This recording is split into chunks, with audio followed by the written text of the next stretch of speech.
ते तिथपर्यंत हा न्यायासाठी आलेला जनसागर दिसतोय. शांत राहा. ए आपण संतोष देशमुखला न्याय द्यायला आलोय. हा राजकीय मुद्दा नाही, सामाजिक मुद्दा आहे, देशाचा मुद्दा आहे.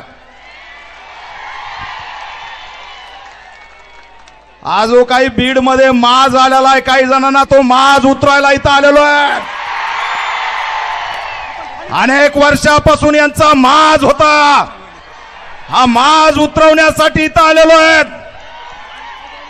हा निळा फकड्या हा प्यांतर बाबासाहेबाचा छावा संतोष देशमुखला न्याय दिल्याशिवाय थांबणार नाही. दोन खुर्ची मी का आलो इथं तुम्ही ऐका, शांत राहा. मी या ठिकाणी यासाठी आलोय की यानंतर महाराष्ट्रामध्ये बौद्ध आणि मराठा एकत्र येऊन या महाराष्ट्रामध्ये संतोष देशमुखला न्याय देण्यासाठी आलोय. तुम्हाला ही घटना माहित आहे का? ही घटना तुम्हाला माहित आहे का? आम्हाला सांगितलं जातं दोन समाजातला तेढ आहे. कुणी म्हणतं वंजाऱ्याचं भांडण आहे, कुणी म्हणतं मराठ्याचं भांडण आहे. हे भांडण वंजारा मराठ्याचं नाही.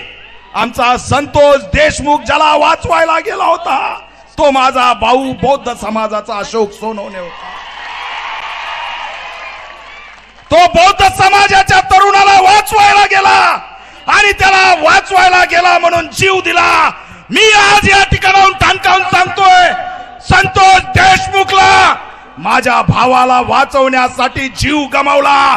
तुझ्या पाठीशी महाराष्ट्रातला भीमाचा छावा आणि लेकरं उभा राहिल्याशिवाय राहणार नाहीत, हा इशारा देतोय.